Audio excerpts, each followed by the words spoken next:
Hey guys, how are you? Snooker McCarthy here to bring in the first hour of the new year, January 1st, 2024, with a live stream talking about anything and everything entertainment, mostly. I'm going to get the more political stuff out of the way, and sorry for the constant flashing in and out. I am testing out a new smartphone I got for Christmas, which I'm using exclusively for filmmaking purposes, which includes this live stream, a Nokia G100. Unfortunately, I think I might have made a mistake on this thing. I could be proven wrong. I don't know. I hope to be. Keeps going, as you can see, by the constant focus issues, the constant exposure problems. I mean, my mom got this for me for Christmas, so it would be nice for that to not be the case. But obviously, you know, hindsight's 2020. And to think that is now 4 years ago. Holy shit.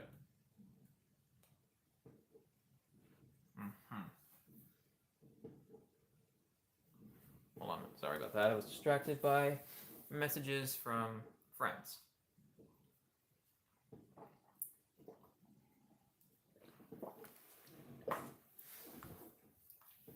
Besides that, man, what a year for entertainment. Sorry for this, my nose is really itchy. I don't know why. Move out of the way so I can scratch without you seeing on camera, because what exactly is pleasant about that? But yeah, when it comes to entertainment, what a year for triumphs and disappointments. Oh boy. How many box office bombs did we have? Especially because we had so many released already. I mean, we had the long gestating Indiana Jones Dial of Destiny, which I didn't like, which really sucks.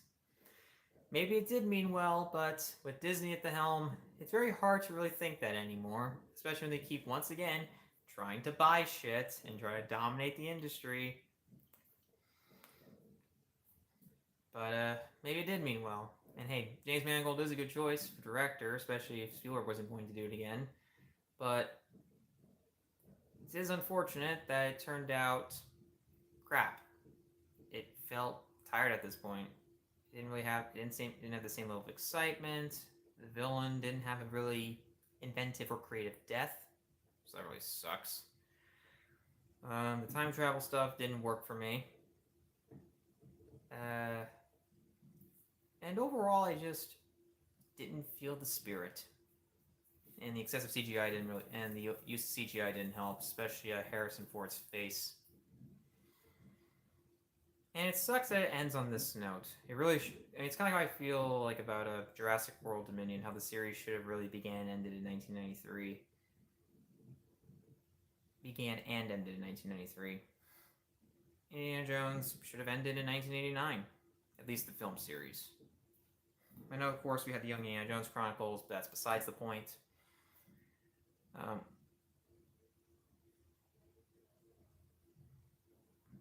I guess my neighbors were, I could hear them outside. They seem to be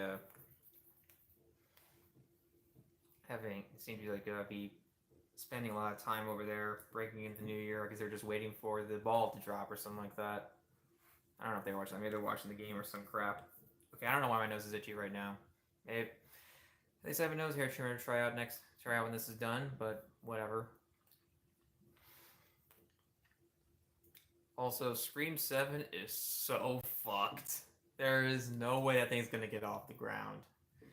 At least for a while. Because, I mean, firing Melissa Barrera, one of the new faces to the franchise like that, ooh boy. That was a disaster waiting to happen, honestly.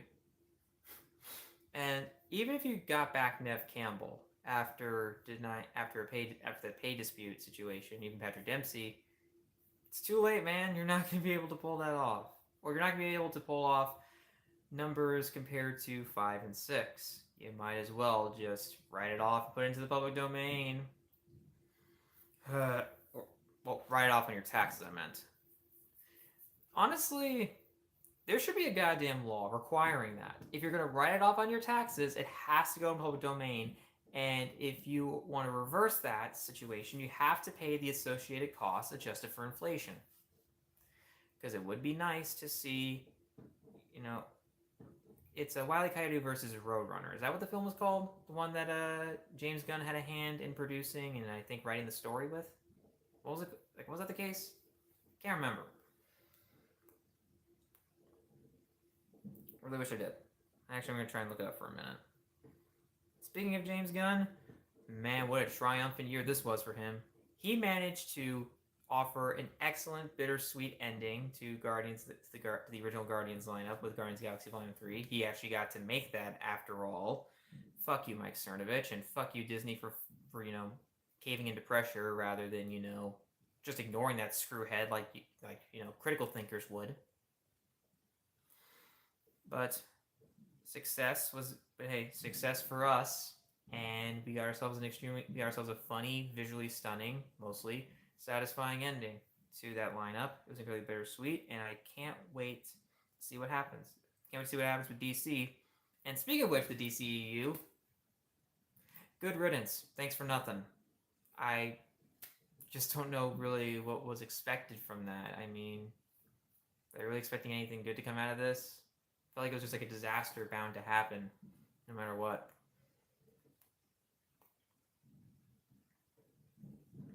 Fucking flashing is getting on my nerves. I don't know why it's doing that. Maybe this camera really does suck.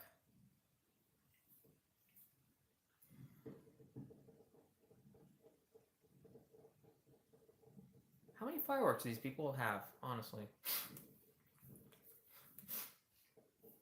And hey, oh well.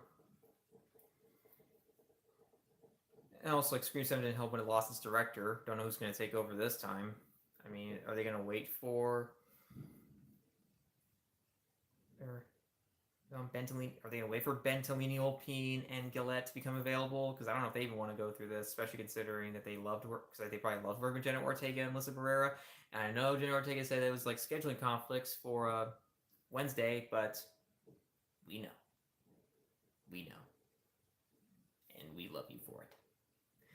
Now, I can't believe they're actually going through Beetlejuice 2 after all these years.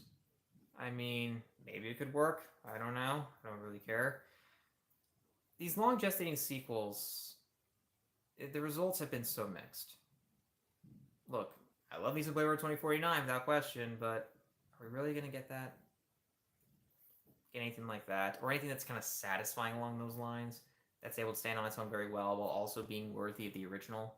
And look, I understand that Beetlejuice is not on the same level of masterclass as Blade Runner, but you get the idea. You get the idea. Maybe I could be wrong. Who knows? And maybe this rough year for Disney could help them get their act together or help fix themselves. The box office bombs of the Marvels, the critical disappointment of Ant-Man and the Wasp: Quantumania, and the box office failure of Wish, and everything in between. Maybe that could actually help them get them back in line and maybe a little bit more willing to, I guess, a lot more creator-driven stuff, but maybe also calm the fuck down and stop pushing out content all the damn time. I mean, wouldn't hurt, you know? Really wouldn't hurt. It honestly sucks, especially considering how disappointing I heard Wish was, which would be a celebration of an entire century of this company. And yet it fell apart. So I know everyone wants to make like, oh, AI wrote this, and that joke's already annoying to me. But man, am I relieved the strikes ended up in the favor of the actors and the writers. Thank fucking God. That was absolutely necessary. It sucks that those strikes lasted as long as they did, but good thing they did. The damage was worth it. And the delays are justifiable, especially in the case of Dune Part 2. Look, I would have loved to see it this year, but you know what? I'm okay waiting until March. I really am. Because this was far more important. So what? Like, I got to wait a couple more months for Dune Part 2? Yeah, that sucks, but it's not a film that really, but it's not a film whose box office success or impact will really have these like long-term effects or important legal changes that the strikes did. Thankfully. If anything, it proves why unionizing and democratizing the workplaces is so necessary, especially in the case of Hollywood, when you look at all these stories you keep hearing of them rushing production, crunch time, and all the writers, and all the pain they put through the visual effects artists. So glad to see they unionized. That was a fucking relief, especially considering how bad the visual effects have been turning recently because of these insanely tight deadlines. They have the budget, but they don't have the. But unfortunately, for these insane deadlines that humans can't truly do, no matter how big your team is, they need more workers or they need more time. I prefer more time over more workers because they wouldn't be exploiting as much people. But whatever, one can dream.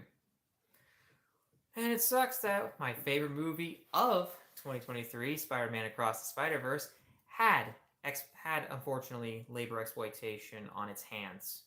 Fucking hell. And considering that there was supposed to be a part 2 coming out in March, you think that they actually would have, they're more or less back to doing production back to back on this, but supposedly they hadn't even started pre-production yet by the time the film came out.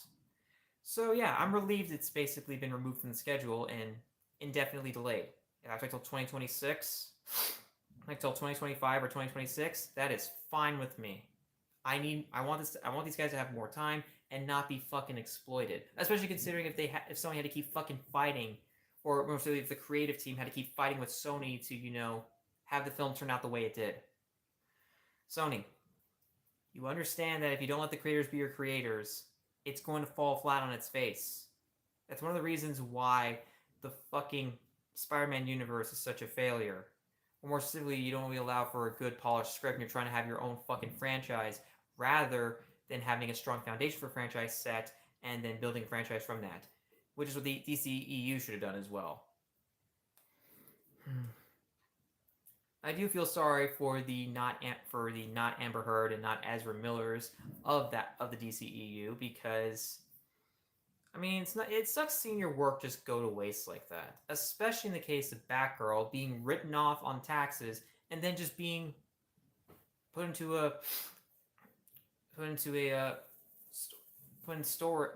archives, basically never to be released. I hate that practice. You shouldn't be, like I said, there should be a law mandating that it goes into public domain. End of story. Because this is fucking ridiculous. Absolutely fucking ridiculous. End of story. Alright, looking at James Gunn's filmography. If anything, I am Coyote versus Acme. There we go. Okay, so let's see.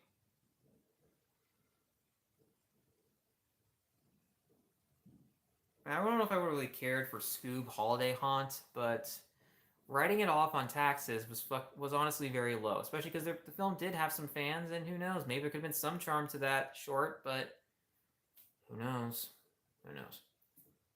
And at the very least, Coyote vs. Acme is being shopped to other studios. It would be nice if the other films were as well, or put into the fucking public domain, but it's something at least. It really is. It's fucking ridiculous. And I'm getting really tired of this constant exposure changing. Maybe I can get it under control, or maybe Filmic Pro will help me do it for the non-live stream videos. I really hope so, because if not, then this thing unfortunately was a waste of my mom's $200. Well, at the very least, I know to get maybe either a better Samsung, a better Nokia, or a OnePlus. I would have gotten a Motorola because they support Israel. No. One state solution is the only solution. Well, at the very least, at least the indie scenes are doing very well, especially A24 kicking ass once again. They're currently doing very well for themselves with the Iron Claw, which I was going to see, but I decided against it. Especially because I was trying to wrap up watching I'm a Virgo, which was excellent. And I gotta tell you, it gives me more reason to rewatch Boots Riley's other work, Sorry to Bother You, which I actually got on Blu-ray, which is fucking awesome. Actually, Blu-ray and DVD. And it's actually really impressive seeing a communist, an open communist, actually getting stuff made, actually getting decent distribution for his work. Actually getting Sorry to Bother You released in the theater, and I'm a Virgo on Amazon. And actually, Amazon's also a co-production company on that. That's honestly really impressive. And the show itself, was more or less what I expected from him, considering after seeing Sorry to Bother You. Extremely imaginative, unapologetically anti-capitalist, and excellent, and allows the imagination to soar. Which, anything more than else, I love to see imagination soar. And man, was it great to see some of my anticipation, some of my excitement for certain films be justified, and especially in the case of the newest installment to my favorite horror franchise, Evil Dead. Man, Evil Dead Rise, it was such a relief knowing that film absolutely deserved my excitement, because I mean, it's the only really horror franchise I like. I mean, I like a decent amount of I like the main series with The Conjuring, but I haven't seen the spin-offs. I'm not really excited about watching those films if I ever decide to, but maybe I could be wrong. I could probably enjoy some of them, especially Annabelle Creation, but we'll see. But it was great to see another horror film that yearned close, that was very close, that very much embodied the spirit of the original trilogy and TV series. Maybe, sure, not as much to the degree as those, but it was more or less in tune with that. There, sure, it wasn't really over the top and cartoonish in its comedy or slapstick or anything like that, but it had the atmosphere. It was extremely gross. It was extremely crude. It was still done tastefully. It didn't cross any ethical lines. It was unsettling in its atmosphere. Predominantly practical makeup effects that looked great, and of course the use of the chainsaw. And man, was that a relief. But hey, we also got to see a bit of the boomstick. But yeah, that fucking chainsaw, I was here for, and so glad it succeeded, and so relieved it was released in the theater instead of being released exclusively onto HBO Max, because it just would not have been the same. Not at all. So, man, whatever. And honestly, if anything, it just kind of proves the best way to make this work. Kind of doing somewhat of an anthology. Well, honestly, it's the kind of thing they should really do standard for horror franchise, which is an anthology. If you want to create a horror franchise, make an anthology series. Yes, the X film trilogy has been doing very well so far with of course X and the prequel Pearl, and I do am wishing the best for Maxine. But to be honest, I don't. But having those direct sequels, or having those that are directly tied in installments that directly tie in with each other, just doesn't really quite work for me. And I don't think really makes for really works well franchise wise. So I think it's a relief seeing thankfully them trying out something else, or actually more willing to experiment with. That was my stomach. Don't worry. Like actually trying out standalone stories in the series, because honestly, they would really help keep the series fresh, but also allow them to try and explore more interesting ideas and themes. So, it'd be nice if they did that from now on. Honestly. And despite the labor issues regarding Spider-Verse, it was so sweet and wholesome to really see a teenager get the chance to put in his own universe into the film, and that being Lego stop motion. That's fucking awesome. I still yearn for a feature-length Lego stop motion film, but one can dream. It would be pretty awesome. And even if it's not from Forest, it'd be really cool if it's from Forest Fire 101. That would be pretty poetic to me. But if it's not from Forest Fire 101, that's totally fine with me as well. I mean, to each their own. And also, I'd like to give a shout out to a series that I've been revisiting on Paramount Plus and have been constantly rewatching episodes of. I haven't seen every single one of them, but man, I've been having a blast watching most of them. My Life as a Teenage Robot. This series has actually aged a lot better than I thought. I'm honestly very impressed by that. But I gotta take this off. I'm starting to get really hot in this thing. So we're considering that.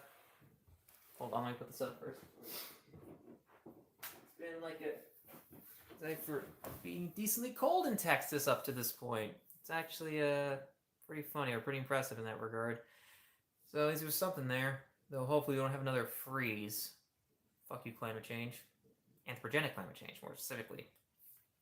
But whatever. But yeah, most of My Little Teenage Robot has actually held up pretty well.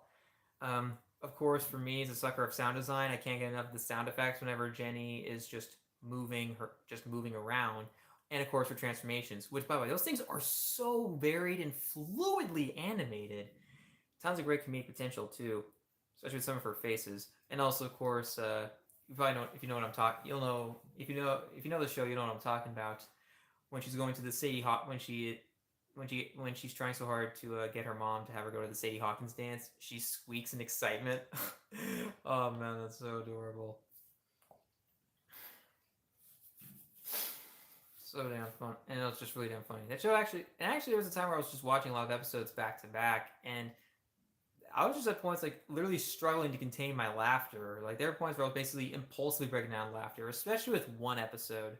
Um, the Return of Raggedy Andrew, I think it's called. You know, that one where she's being possessed by her exoskin. Oh man, that episode. For some reason, I always thought as a kid that was like a two-parter episode, but I was wrong. It's one episode, and it's genuinely terrifying. It especially helps when you have Grey Griffin as the voice of the exoskin, and of course, also the mouth is like a flap. Brilliant. But there is still some good comedy there, and there's a and yeah, there's like it's actually one involving a very clever character design. It was it made sense for me, and it was hilarious. I mean, it would have been funny on its own, but the fact that they actually put effort into the character design to really bring that joke home is awesome. And another thing I especially love is the show's aesthetics. More specifically, how it loves to use different color palettes depending on the time of day, setting, and even action sequences. It's actually really refreshing and really cool. And I wouldn't be surprised if, of course, the show was horribly treated by Nickelodeon, but I wouldn't be surprised if this also made the show a bit more, if the varied color palettes actually made the show a bit more expensive. Same also with the transformations, because, like I said, they're highly varied. Some, of course, were used in multiple episodes, but some were also used exclusively for one episode. Especially one involving her having a stethoscope. That was pretty damn. The way that was utilized in the payoff to that, in the punchline regarding that, is actually really funny, and everything else between. Although Nora Wakeman, she's a character that's really hard to like. If you like her at all, I mean, she is pretty morally dubious in some regards, especially when it comes to the the rats. I forgot the name of the leader. I really wish I did. I really wish I didn't. And of course, there's also the character of Sheldon. Oh boy. I mean, it is nice when it is nice when he's trying to conjure a plot to win over Jenny that he loses. That is nice. But that character has not aged very well. He does reek of the worst of the 2000s. And again, there's a lot of stuff that that resurfaced video of Rosie O'Donnell's show with Ashton Kutcher and Mila Kunis also reminds me how bad 2000 was when it came to basically frat boy culture. Yuck. It's sad. It sucks this long to get Danny Masterson incarcerated, but it was about fucking time. Would be nice if the Church of Scientology collapsed, but unfortunately, it's not going to fucking happen. But hey, at least we have one good alternative. At least we have a good alternative religion that that I would consider an actual religion. Still don't want to be a member of that, and I gotta try out their streaming service. I pay for that shit, but I don't fucking use it. Sad too. Or I get something out of it, especially in the case of the short films and documentaries, but whatever. But I honestly wonder if Hollywood is willing to collaborate. I honestly wonder if stuff like Boots Riley's I'm a Virgo is going to really help with communists and more with open communists and socialists getting to work with higher profile production companies and distributors, or if this is just kind of like a one-off deal. I mean, we do have Adam McKay. That guy's incredibly successful, and he's a DSA member, but he doesn't seem. But is he like an example of an exception? I mean, that kind of sucks, especially considering that there's also another DSA member who I love, John Cusack. Be nice to see him really make a high-profile comeback or getting more extensive roles than he did before, but he just hasn't been. But hey, at least he's been very principled. Same also with Wallace Shawn. Though Wallace Shawn, I don't think is a dues-paying socialist. He's just a socialist. Oh well. I think I also bought the I bought the digital version of his book Essays, and I couldn't find one about describing why he's a socialist. So either it's not on that book, or maybe it's on the physical version. I don't know. I bought the ebook version because of price. Unsurprisingly, I am still working class after all, but maybe there. Who knows? I could. Maybe it's not there too, and I have to watch the Haymarket Books YouTube video where he details it, which I only watched part of. Now, Wallace Shawn still rules, and I'm so glad. It was cool seeing artists for Ceasefire became a thing, and of course Boots Riley were on there. I didn't see all the names. I wouldn't be surprised if I really hope that Adam McKay and especially John Cusack were on there. Actually, I could probably try and check right now. I'll tell you what a triumph it was for R-rated films this year, at least in the case of Oppenheimer's box office and critical success. Funny enough, I actually saw it twice. The only film to come out in 2023 that I saw more than once in the theater, or just more than once in general. First time with a friend of mine, second with a high school friend of mine, second with my dad. Really damn good. And actually, my favorite ending of the year, somber as it is. And of course, he still needs to get that goddamn his sound mixing tendencies or habits under control. The rest of it, otherwise, is fine. Great, actually. Practical effects are amazing. Alden Ehrenreich actually is pretty good in the film. Great ensemble cast, and actually RDJ gives his best performance in years. It's also especially his best post Iron Man performance, that's for sure. But man, what a crushing year this has been for just what a crushing year this has been for the MCU. Sure, people love Loki, season 2. There's also, of course, Leah Shawkat did too. Awesome. Okay, good. Adam McKay's on there. Awesome. All right. Cree Summer. Nice. Man, wow, that's a relief. There's a ton on here. Awesome. Jenna Ortega. Nice. All right, where's Melissa Barrera? There we go. Let's see. Trying to see where I lost track. So taken aback that I forgot to actually look at the name. Yep, John Cusack's on there. Awesome. Joel Edgerton. Cool. Jim Jarmusch. Even better. Kalen Olsen. Ha. Nice. I'll tell you, people were having tons of fun with that discovery of the second room in It's Always Sunny in Philadelphia.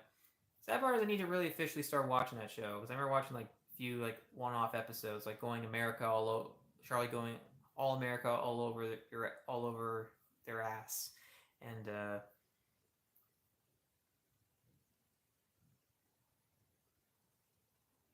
okay, either it actually is raining or it sounds like rain. I think it's actually raining. I gotta check.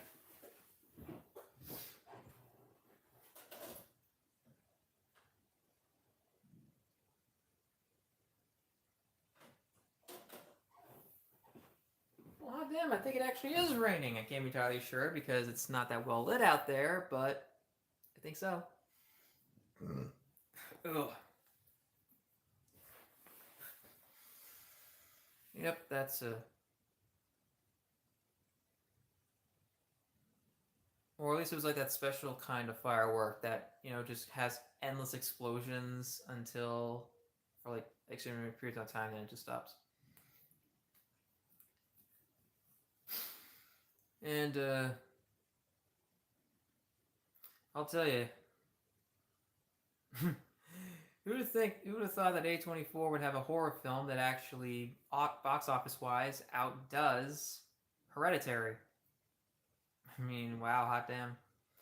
I mean, one could say I'd say it's definitely appreciated, But man, everybody, I gotta tell you, it's pretty hilarious how everybody was talking about Talk to Me. Understandably so. And it's so fucking awesome seeing a good film from YouTubers. I mean, we had not only is Shane Dawson a bad person, but also a bad filmmaker when it comes to his films. So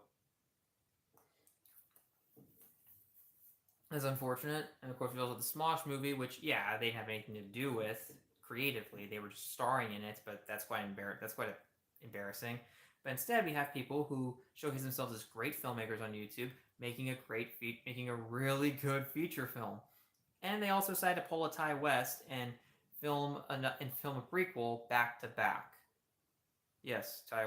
I mean, yeah, it's not entirely. I mean, maybe it's not the first time. Maybe Ty West isn't the first to do it, but he definitely is the one to popularize it. That's for sure. And once again, he did from A24. Once again, he was with an A24 film. I mean, oh, what a studio. Glad to see them doing well on the TV side. But now I want to see them do something fun. Get into video games. They've done short films and podcasts. Why not fucking video games? Then again, Annapurna Interactive has probably beat them to it, so they probably don't see a need to. Or maybe they're just not, or maybe they just don't see anything that really fits the branding. Then again, I could be wrong. I don't fucking know. I mean, I would like to be wrong. Would be nice.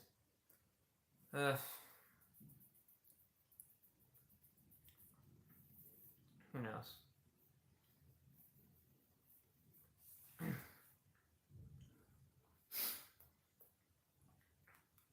I do feel sorry for the people who bought the ceramic hand replica and it came broken. There were more than I saw 2 posts about on Reddit. Who knows how much that actually happened, or how many more posts are there on Reddit? And also, I use Reddit more than ever this year. For all I know, that's actually my go-to social media thing, especially because of the subreddits regarding socialism, communism, leftism, and A24, even Neon. Although, too bad Neon produced one of their most generic disposable films this year, or last year technically. I think it's called Lives Inside. I mean, look, and while yes, it was nice to see different cultures being represented, different cultures and their folklore being represented. It's just sad that unfortunately it was a rather generic horror film. Otherwise, didn't really offer anything unique with its setting or concept or its ideas. It just more or less kind of played it straight. And at least Brandon Cronenberg's having some fun, I guess trying to be a spiritual successor to his dad. I guess. I know that, of course, David tried out with his work on helped out with Neon with his work with Crimes of the Future, which I thought was about decent. But it seems that Brandon has a pretty solid career with them. And that's of course he wants to work with them more. That's of course he hasn't worked with them more than once, because I don't know who distributed Possessor. Did they do that? I wouldn't be surprised if they did, but I haven't seen Possessor, so I can't really say confidently for myself. Crap smudge. Hold on a minute. Yeah, unless Filmic Pro can get this exposure under control, I don't know if I'll be using this for filmmaking very often. Made for gaming, as if it does pretty well on the gaming side, but who knows? For all I know, my mom sadly wasted $200 just accepting this entry on my Christmas list rather than being a bit more critical of a consumer herself. It's not really in her forte. I should have been more critical of myself in that regard. I mean, I was thinking a Google Pixel, that's for sure. I mean, I could have got a OnePlus, maybe even for all I know, maybe even a Samsung, even though the monopolization of those two, the monopolization of that and Apple are really ticking me off, understandably so. But who knows? Yeah, I got to have fun with that film, although admittedly the montage was genuinely paint. No, I was thinking, no, not that film, a different one. Let's see, who distributed that one? Yeah, so Neon did put out Possessor. What are they at? Infinity Pool. Yeah, Infinity Pool. That's what Brandon's other film was. I mean, I definitely got something out of it. I definitely got something mostly positive out of that, though. The montage was not cool. Although the montage wasn't really cool, because my god, it fucking hurt my eyes. So much fucking strobing, and it lasted for almost 5 fucking minutes. I I get the idea behind the strobes, but oh my god, they fucking hurt every time. I don't understand why people keep doing this. Is there not any alternative approaches to strobe effects that you could use or to strobing? Because that aggressive flashing, maybe it can work in certain instances, but oh my god, it hurts. Also, there is one thing. Even though these were really good, I don't think I'll ever truly get into concert films. A24's restoration of Jonathan Demme's Stop Making Sense was top tier, without question. Great stuff, but I was kind of feeling the length, which is funny considering it's actually decently short for a concert film, at least compared to the other two that came out in 2023. But honestly, it says more about me than it actually says more about me than the film itself. Because it on its own is great, but my patience was being tested. But mostly because I guess sitting still listening to music isn't really my thing. Like listening to so many songs back to back just doesn't seem to be for me, or doesn't really seem to engage me in a way. But who knows? And maybe I'm just still new to this. I gotta adjust. But then again, my patience was especially being tested when I saw Taylor Swift's The Eras Tour. Holy shit! I mean, there's no denying that the songs were good, and she was putting a lot into it. But holy shit, I was feeling the length, and my patience was being tested. Like I said, I believe it says more about me than it says about them, or the films themselves. But even if I managed to catch a good screening of Beyonce's Renaissance, I think I'm more or less feel the same way. Because I never really felt this way when I saw Killers of the Flower Moon, and that thing was longer than Renaissance and Eras Tour. So,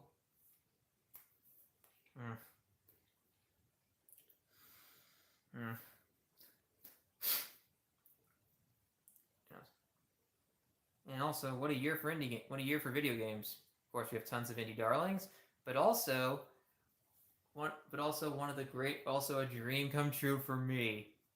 Alan Wake 2 finally exists. A game that was once canceled, but actually became real and became one of the most beloved games of that year, and also swept the narrative and writing game awards. I mean, that's pretty fucking awesome. Sure, Baldur's Gate 3 took all the attention, but great to see Alan Wake 2 getting some love. Although it sucks that Spider-Man 2 didn't get as much, but one can dream, right? But man, is it awesome to see a Spider-Man game that has a more interesting. Well, I haven't played it. I know it's so great to see a much more interesting take on Venom because I am so fucking tired of Eddie Brock. He is the most overrated Spider-Man character of all time. Fight me.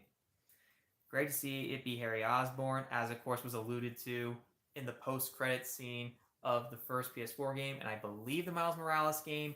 I haven't played it yet, especially because I only just now got a PS3. It took me a long while, but I did. And what a surprise, it was when they inevitably upgraded it, because, well, it was only a matter of time they did.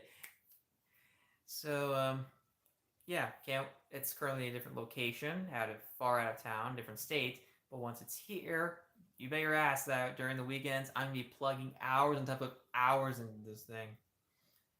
And hey, also for some gloating rights, it's nice to see that I've been doing decently well when it comes to script submissions and contests.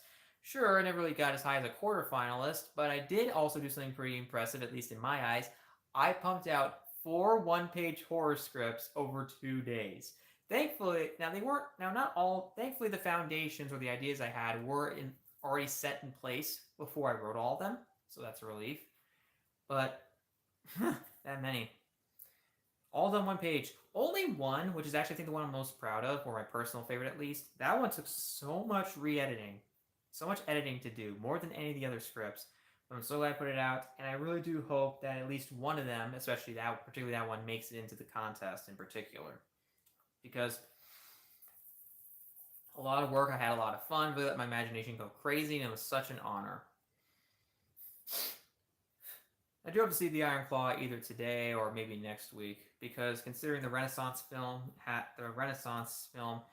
is still playing in some areas, maybe I could just get that out of the way, endure that for a while, and just move on to the rest, because that one's obviously the oldest out of all the films that of the certified fresh films that I haven't seen yet. Because I did see Poor Things yesterday, and that thing was hilarious.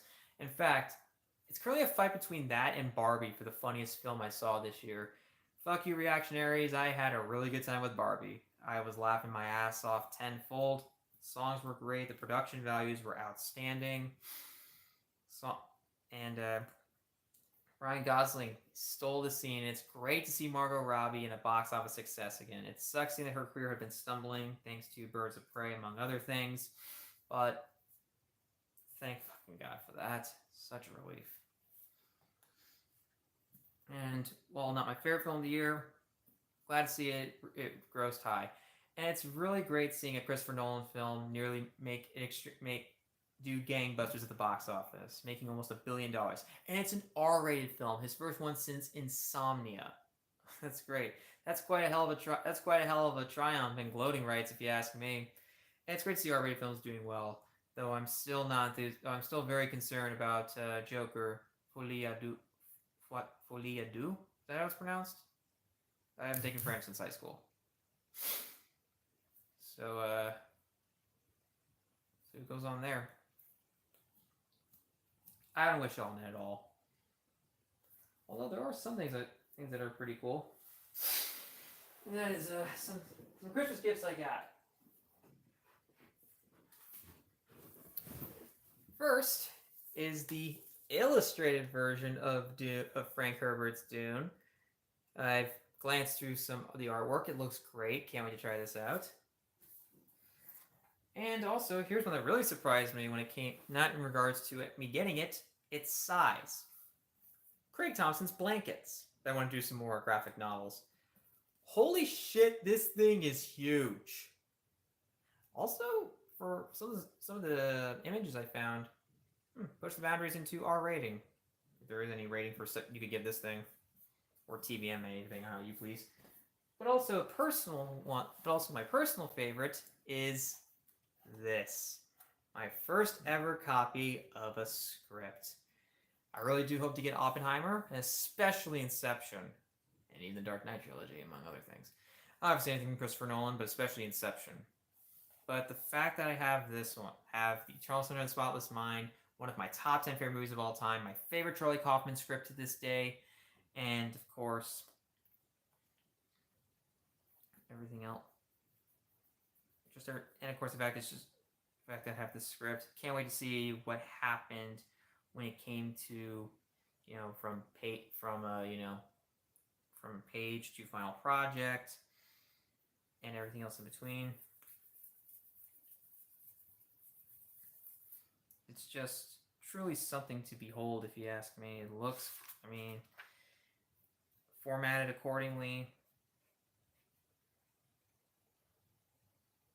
And all of this. It also definitely helped with formatting in a way, because I'm a pretty observant learner, but my favorite Jim Carrey movie, one of my favorite Michel Gondry film, and my favorite Kate Winslet movie, obviously, and of course my favorite everyone here, including the now late Tom Wilkinson. We lost so many people this year. And actually I found a YouTube community post, I think it was from ABC, and I can't believe it has been 2 years since the legendary Betty White passed away. God damn it. I thought it was 1 year. Time is flying by too much, that's for sure. Sucks. It already sucks that she couldn't make it to 100, but the fact that it's been 2 years since she's gone and not 1 year makes me wonder if I completely lost a sense of time. It also doesn't help that we also lost Norman Lear, one of the most important people, if not the most important person, not the most important person in the history of the American sitcom, moving away from saccharine nonsense to true reality, to a degree at least. In fact, he made it to 100, and also he made it to triple digits, and that's really impressive, honestly. It really was. This guy never stopped working.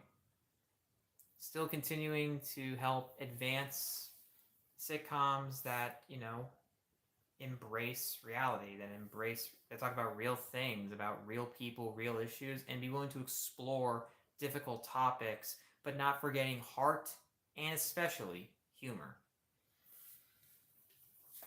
So I need to get into more of his work, but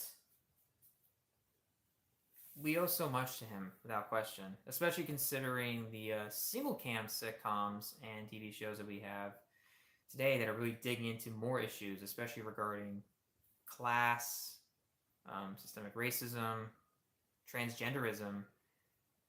Let's be honest, we owe a lot of that to him. Even if it's not necessarily a sitcom or doesn't have the multicam setup, it helped, loosen things up, and really helped with the medium of television, especially American, really advance when it thematically and narratively. Because of that, we owe so much to that man. And with that, may he continue to rest in peace. Although, hold on a minute.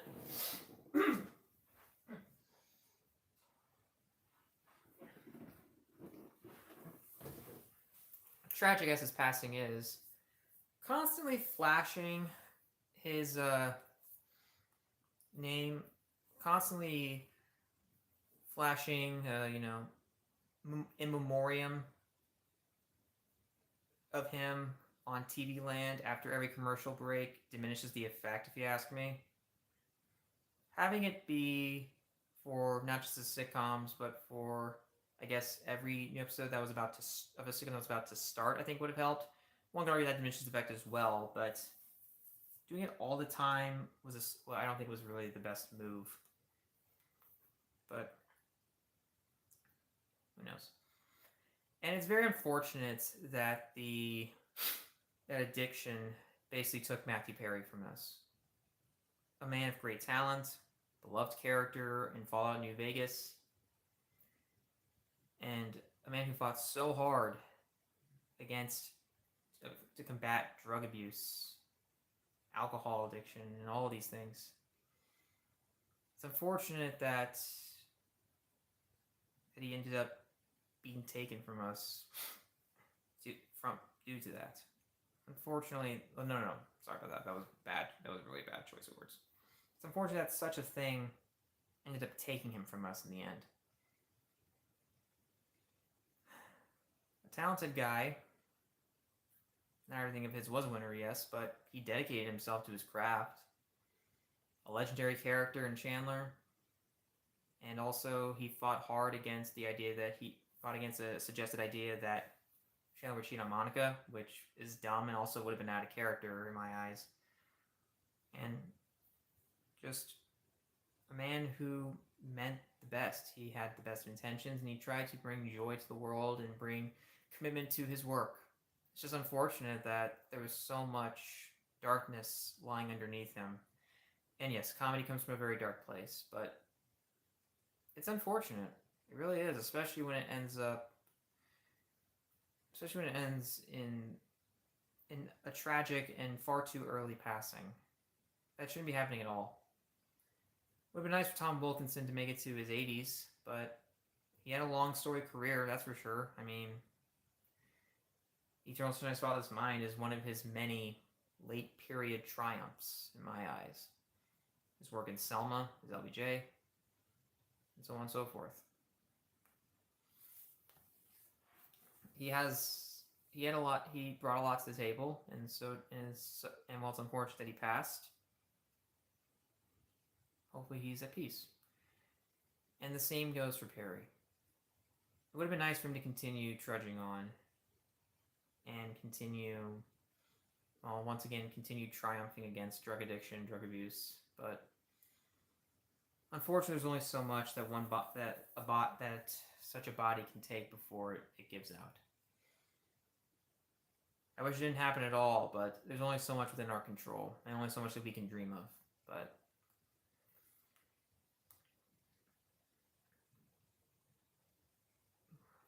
like I said, hope he's at peace. And that's all I ask for. I don't wish ill on anybody. And at the very least, I wish for a peaceful, and especially for people that were very well intended and mean well, I wish at the very least for a peaceful departure.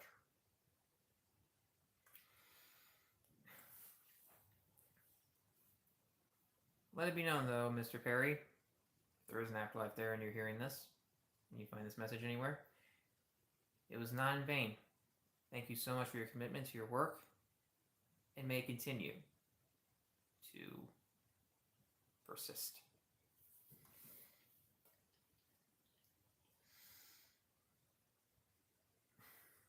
Well,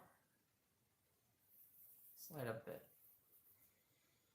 There's a lot to, of course, there's a lot to unpack regarding that and regarding the unfortunate disappointments this year, but it is glad to see that with all the mess that's going on with politics behind the scenes, that we've been seeing we've been seeing the power of organized labor, and also artists that have been willing to adapt and commit to the times. Willing to actually embrace the future instead of run away from it. I mean, it seems to usually be the case. I mean, it seems to be the case more than ever now, but it's especially nice to see. And it would be nice to see more. We're gonna see a lot more leftism in the cases of especially in the mainstream, and maybe even within the more high-profile independents like A24 among others. Like I say, it's pretty impressive that Neon actually decided to do a wide release distribution of a high-budget film. Even if I heard Ferrari was rather lackluster, which is unfortunate. Maybe that hope the case doesn't apply to me, but that only happens when I see it. Though, and especially let's hope Michael Mann's follow-up to Heat, which is I think both prequel and sequel, is worthy of that.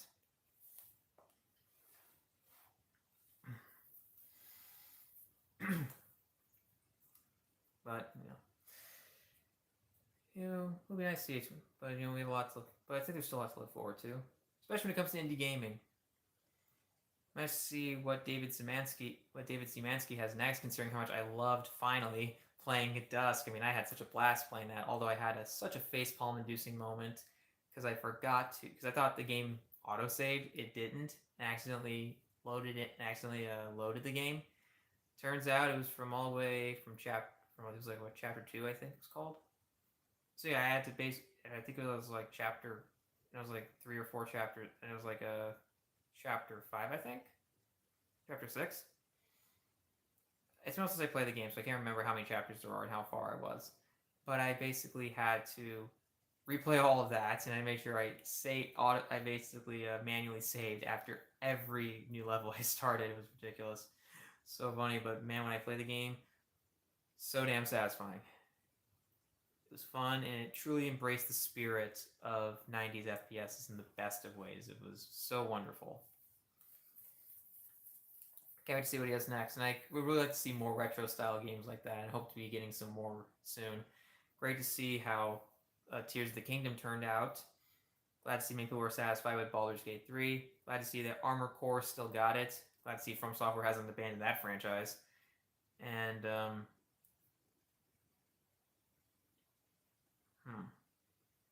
what else have to say? Can't wait to see what Remedy Entertainment has next. I'm not sure if they have any more plans for Alan Wake, but I really do hope the best of those Max Payne remakes. I'll always cherish the first 2 games, of course, but I can't wait to see what they do with those. Really do.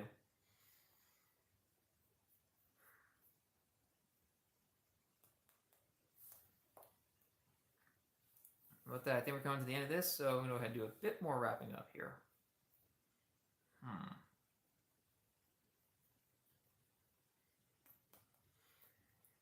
It is unfortunate hearing that supposedly the Chicken Run sequel, is supposedly too derivative of the first film, and that's before you get into the supposed accusations of ageism. Of course, it can't be confirmed, but considering the recasting, it is befuddling. In a way, I can understand with Mel Gibson because he is still a very controversial man, even with this post Hacksaw Ridge comeback of sorts. But unfortunate, and it really sucks when the company shut down. That makes the Clay. I mean, maybe they could give the rest. I mean, I think they explore giving the recipe or something like that to like getting the rescue or something like that, but nothing seems to have come of that. And also, you have the fact that they just basically bought up all of it and only have enough to finish the Wallace and Gromit film. And it's just not going to be the same without Peter Sallis. I do wish the best for the actor. I once remembered his name, but I've forgotten it, unfortunately. But it's just not going to be the same. But hey, just can't turn away from Aardman because they are, to me, a British institution. And so with that, I think I'm going to wrap it up here. For all the people that actually decided to watch this in one way or another, thank you so much for indulging what I had to say. Hope you got something out of this, positive at least. Hopefully this new phone, if I can get it under control, or maybe if I get Filmic Pro, maybe it could help in some regards, especially with the stupid flashing. I really hope I don't give anybody a seizure. Didn't seem to do the same myself. My eyes don't really quite as hurt as they would if they were to strobe, especially in the case of Incredibles 2 levels, but whatever. Hopefully Filmic Pro could help. If not, well then maybe this could make for a decent gaming phone. I could try getting like a OnePlus or something. It would be nice to try and get a good non-Android smart camera phone. But with that, thank you guys for indulging in this. Like, comment, share, subscribe, YouTube best. And until the next video, see ya.